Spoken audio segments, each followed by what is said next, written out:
എല്ലാവർക്കും ഹലോ. ഒരുപാട് സ്നേഹത്തോടെ എൻ്റെ ചാനലിലേക്ക് എല്ലാവർക്കും സ്വാഗതം. ഇന്ന് ഞാൻ നിങ്ങളോടൊരു ചെറിയ ചോദ്യം ചോദിക്കട്ടെ. നമ്മൾ എന്തുകൊണ്ടാണ് ഒരേ സംഭവത്തെ രണ്ട് പേര് രണ്ട് തരത്തിൽ കാണുന്നത്? ഒരു ഉദാഹരണത്തിന്, നിങ്ങൾ നിങ്ങളുടെ സുഹൃത്തിനെ മെസ്സേജ് അയച്ചു. ഒരു 5 മിനിറ്റ് കഴിഞ്ഞു, 10 മിനിറ്റ് കഴിഞ്ഞു, 1 മണിക്കൂർ കഴിഞ്ഞു, എന്നിട്ടും റിപ്ലൈ ഇല്ല. അപ്പോൾ നിങ്ങളുടെ മനസ്സിൽ എന്തൊക്കെയായിരിക്കും വരുന്നത്? ഞാൻ അവൾക്ക് ഇഷ്ടപ്പെടാത്ത എന്തെങ്കിലും പറഞ്ഞോ? അവൻ എന്നോട് ദേഷ്യമാണോ? ഇനി എന്നോട് സംസാരിക്കില്ലേ? പക്ഷെ കുറച്ച് കഴിഞ്ഞ് ആ സുഹൃത്ത് മെസ്സേജ് അയക്കുന്നത്, സോറി, ഫോൺ സൈലൻ്റ് ആയിരുന്നു എന്ന്. ഇത് കേൾക്കുമ്പോൾ നമുക്ക് മനസ്സിലാകും, പ്രശ്നം യഥാർത്ഥത്തിൽ ഉണ്ടായിരുന്നില്ല, നമ്മുടെ മനസ്സാണ് ബാക്കി കഥ മുഴുവൻ ഉണ്ടാക്കിയത്. അതാണ് സൈക്കോളജി വളരെ രസകരമാകുന്നതിന് കാരണം. സൈക്കോളജി എന്നത് മറ്റുള്ളവരുടെ മനസ്സ് വായിക്കാനുള്ള ഒരു മാജിക്കേ അല്ല. നമ്മളെങ്ങനെ ചിന്തിക്കുന്നു, എന്തുകൊണ്ട് അങ്ങനെ ചിന്തിക്കുന്നു, ആ ചിന്തകൾ നമ്മുടെ ജീവിതത്തെ എങ്ങനെ സ്വാധീനിക്കുന്നു, ഇതൊക്കെയാണ് സൈക്കോളജിയിൽ പഠിക്കുന്നത്. ഇനി മറ്റൊരു ഉദാഹരണം.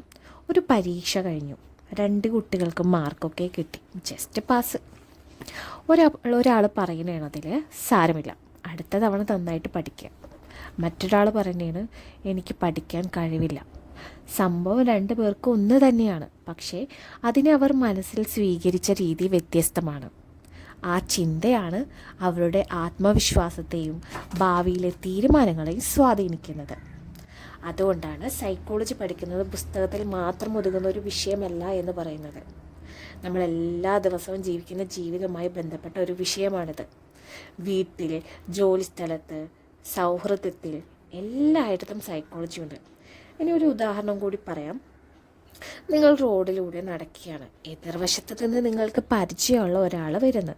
നിങ്ങൾ ഒരു ചിരി കൊടുത്തു. സെയിം സിറ്റുവേഷൻ എല്ലാവർക്കും ഉണ്ടായിട്ടുണ്ടാവില്ലേ?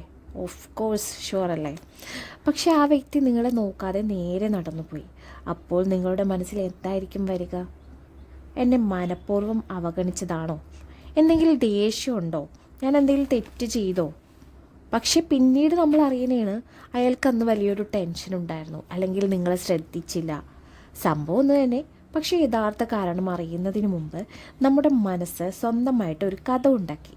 ഇതാണ് സൈക്കോളജി നമ്മളെ പഠിപ്പിക്കുന്നത്. സംഭവം നടന്നതും അതിനെ നമ്മൾ മനസ്സിൽ വ്യാഖ്യാനിച്ചതും രണ്ടും ഒരുപോലെ ആയിരിക്കണമെന്നില്ല. ഈ ചെറിയ കാര്യം മനസ്സിലാക്കിയാൽ തന്നെ ജീവിതത്തിലെ പല തെറ്റിദ്ധാരണകളും കുറയ്ക്കാൻ കഴിയും. ഓക്കെ, അപ്പോൾ ഇതേപോലത്തെ ഒരുപാട് അനുഭവങ്ങൾ നമ്മൾക്കും ഉണ്ടായിട്ടുണ്ടാവും.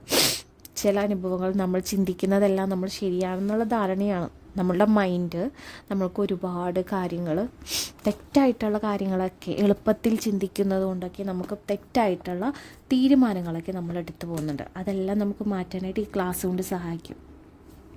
അപ്പോൾ ഈ സൈക്കോളജി എന്ന് പറയുന്നത് എന്താ? മനുഷ്യരുടെ മനസ്സും ചിന്തകളും വികാരങ്ങളും പെരുമാറ്റവും പഠിക്കുന്ന ഒരു ശാസ്ത്രമാണ്. ഒരാൾ എന്തുകൊണ്ട് ദേഷ്യപ്പെടുന്നു, ചിലർക്ക് ആത്മവിശ്വാസം കൂടുതലാകുന്നത് എന്തുകൊണ്ട്, അങ്ങനത്തെ ആളുകളെയൊക്കെ നമ്മൾ കണ്ടിട്ടുണ്ട്. ഒരേ സംഭവത്തോട് 2 പേര് വ്യത്യസ്തമായി പ്രതികരിക്കുന്നത് എന്തുകൊണ്ട്? ഇവയ്ക്ക് ഉത്തരങ്ങൾ കണ്ടെത്താൻ സൈക്കോളജി സഹായിക്കുന്നു. നമ്മുടെ പെരുമാറ്റത്തെ പ്രധാനമായും സ്വാധീനിക്കുന്നത് നമ്മുടെ ചിന്തകളാണ്. എനിക്കിത് ചെയ്യാൻ പറ്റില്ല എന്ന് ചിന്തിച്ചാൽ പേടി കൂടും. ഞാൻ ശ്രമിച്ചാൽ പഠിക്കാം എന്ന് ചിന്തിച്ചാൽ ആത്മവിശ്വാസവും കൂടും. സംഭവം അല്ല, അതിനെക്കുറിച്ച് നമ്മൾ എങ്ങനെ ചിന്തിക്കുന്നു എന്നതാണ് പലപ്പോഴും നമ്മുടെ വികാരങ്ങളെയും പ്രവർത്തനങ്ങളെയും സ്വാധീനിക്കുന്നത്. അപ്പോൾ ഇന്ന് നിങ്ങൾക്കൊരു ഹോംവർക്ക് തരാം. ഇന്ന് നിങ്ങൾക്ക് ദേഷ്യമോ സന്തോഷമോ വിഷമമോ തോന്നിയാൽ സ്വയം ചോദിക്കുക, എന്താണ് സംഭവിച്ചത്? അപ്പോൾ ഞാൻ എന്താണ് ചിന്തിച്ചത്? ഇങ്ങനെ നിരീക്ഷിക്കുന്നത് സൈക്കോളജി പഠിക്കാനായിട്ടുള്ള ഒരു മികച്ച തുടക്കമാണ്. അപ്പോൾ അടുത്ത ക്ലാസ്സിൽ നമ്മുടെ മസ്തിഷ്കം എങ്ങനെ തീരുമാനങ്ങൾ എടുക്കുന്നു എന്നതിനെപ്പറ്റി നമുക്ക് മനസ്സിലാക്കാം. അപ്പോൾ അതുവരേക്കും നന്ദി, നമസ്കാരം.